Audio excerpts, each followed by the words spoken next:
Hello my friends and welcome to today's tarot reading.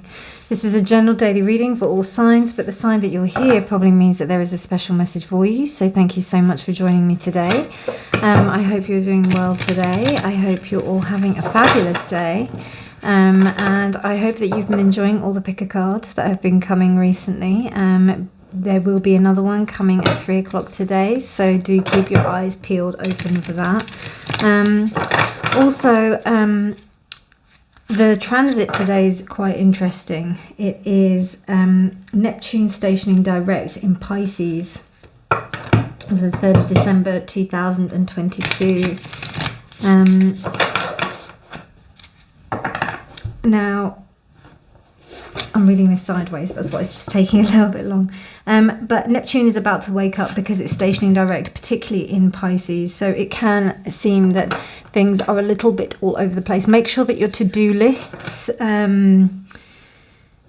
just make sure everything is really kind of clear in your mind about what you have to do, preparing yourself for what is to come, because it's going to be quite busy and you might end up getting in a bit of a tizzy.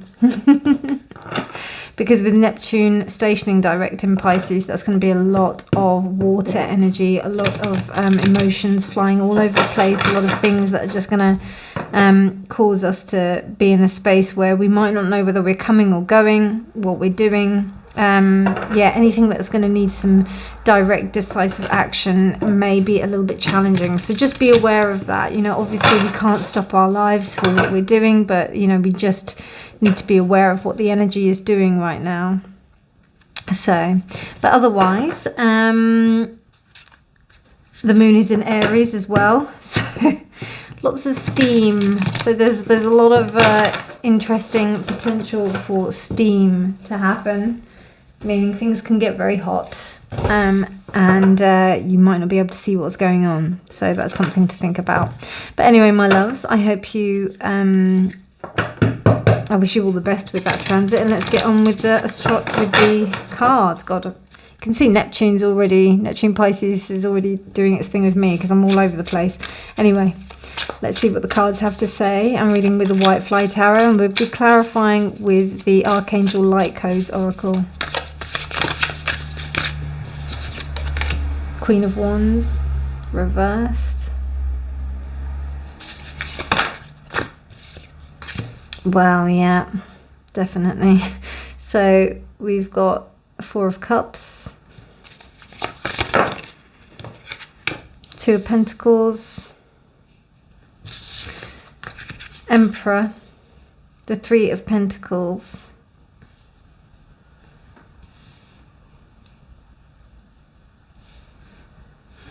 reversed. So yeah, it's going to be a challenge to get things done. It really is, because there may be also some sense of disassociation that's going on. You're kind of maybe wanting to be distracted by things that are a little bit more within your remit. You don't want to look at like anything that may seem outside of it, which may be an opportunity. And it's really interesting because this cup is actually bigger than all of the other cups. And then there's this attachment that is to it. It's really interesting. And then you've got the King of Swords here, reversed. And the Emperor. Wow. And then we got the Seven of Wands.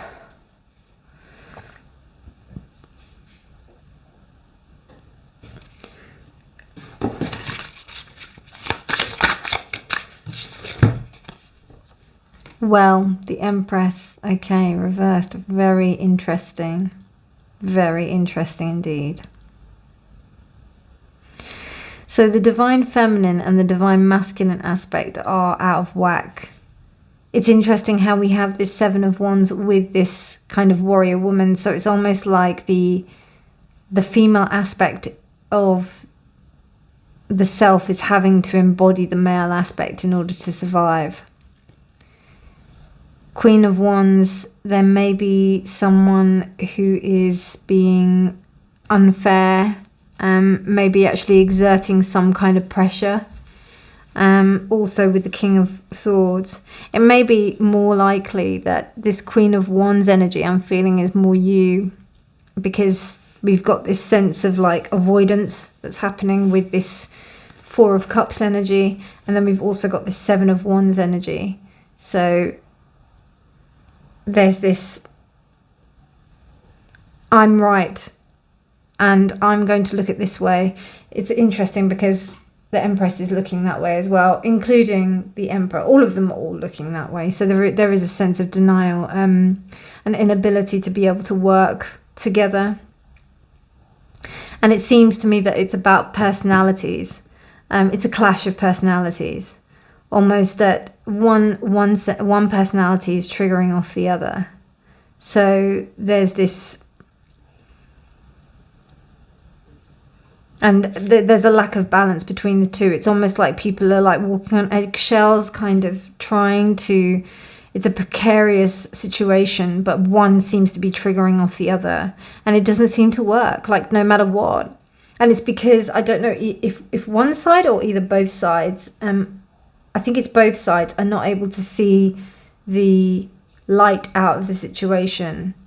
It may be that the Queen of Wands here, because with this particular Queen of Wands, we have this massive, the sun behind her, and then it's leading into this kind of cup that's here, that's coming from the divine, that's coming from the universe.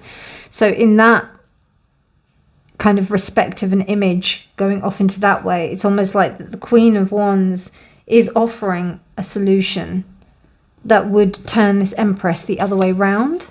So this divine female aspect is offering a solution, but it's getting completely, it's getting pushed away. And because of that, and it's getting pushed away by this energy, which is the King of Swords, saying, no, I don't have time for that. I've got what I've got my 3 cups here. I don't need that. And it's causing the Queen of Wands to retaliate and become defensive, which is understandable, but still there's this balance that needs to be addressed. And what's really interesting is that this situation here, it's quite precarious. You know, it's like, you know, you've got solid steps that lead up to one part, which is kind of the sense of compromise that the Emperor is allowing from this bit to this bit. But when it comes to this bit, it's a bit more precarious. You have to work harder to get up to that bit. You're going to have to climb up this. I don't know how you're going to get into this bit here, and then you're going to have to go up this flipping this rope. So how are you going to get up to that top bit? It's not very easy. Whereas this was a little bit easier. At least you knew where you stood. And yeah, it is just as precarious. It's not as easy, but at least it seems like you know what you're doing.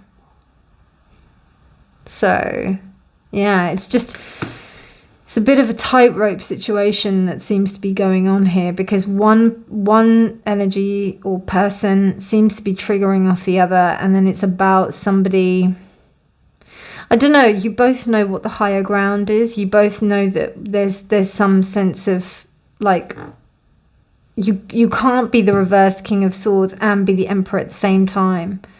The Emperor in the right frame of mind knows the essence of being fair, being true, understanding what the dynamics are. The King of Swords would be more, you know, otherwise the Emperor would be reversed. So it's almost like the higher self understands what's going on. But it's almost like the lower selves are not allowing the higher female self to come forward. So that's what's happening here. And it's going to take some work to be able to make that happen. This could be happening on a personal level, and it could also be happening, I can see it in work, family. Yeah, work, family, or on a global scale. On the macro, for sure. Because if this was to represent the rich and they're privileged and the people who are in power, and then this was to represent the people who are trying to kind of instigate some kind of change, this would match with the Empress energy being reversed. It's actually turning it into that, because the collective energy of these two and the denial of actually like some form of negotiation is causing this Empress reversed. And the first thing that came to my head when I said that was war. So it's like people will be at war with each other because they'll be disagreeing. There's disagreements here. Things are not working out. Solutions that are being put forward are not working out from the 2 to the 3. And Capricorn, and there's an opportunity for things to actually work out. But then Mars in Capricorn, it's saying no. So the actual drive is being denied, but the groundwork in terms of the opportunity is there. But then it seems like the kind of unconscious self with, or the conscious self is denying the subconscious, which is the Empress or the female. And then you've got this here, which just means everybody's just up at arms. They're up in war about it. And the Emperor's all for that. Even though it is the divine masculine, without the balance of the divine feminine, it will go straight into that respect of war or fighting, or that domination is the key, or domination is the ability to be able to put things forward. Okay, divine wisdom. So this situation is calling upon the divine wisdom for some kind of aspect of a higher understanding of the situation. And I'm not going to lie, I think it's going to be quite difficult to achieve that. But this is, if it's on a micro level, then it's definitely possible, because you control how you feel, isn't it? If you're in this situation where you're up against someone and they are not being able to see things from your perspective, then, you know, the only thing that you can truly change is you. So that's all you can do. There's nothing else you can do. But don't, you know, there's no need to be like a bitch about it or anything else about it. There's no need to be any kind of, you know, like, you don't need to attack or have any kind of sense of like vindictiveness, because anything like that is going to make the situation worse and push this person more into the sense of the King of Swords. And then there's just going to be things happening all over the place in the respect of people feeling defensive about what they are trying to do. Instead of like taking up this energy of the Two of Pentacles. Because even though the Two of Pentacles is like, you know, that kind of like imbalance, from this particular card, I'm seeing like a possibility of negotiation, but it's difficult. Particularly with that Capricorn and Jupiter aspect of it. You know, there's a potential for expansiveness, but then it's work. It's work. And this is why you need to tune into the divine wisdom. Archangel Uriel is that divine wisdom, the guiding light, the shining star, the North Star. The one who's able to show or guide you towards what your true north is, rather than just seeing what's in front of you. The wood for the trees. You want to see the whole forest, don't you? You want to see the whole picture, and what this is long game rather than short game, rather than immediate gains. I hope that makes some sense, my loves. I hope you enjoyed this reading. If you did like it, please do like it. Please do subscribe for more videos. But otherwise, do let me know your thoughts in the comments below. And yeah, I look forward to seeing you in the pick a card later. Bye.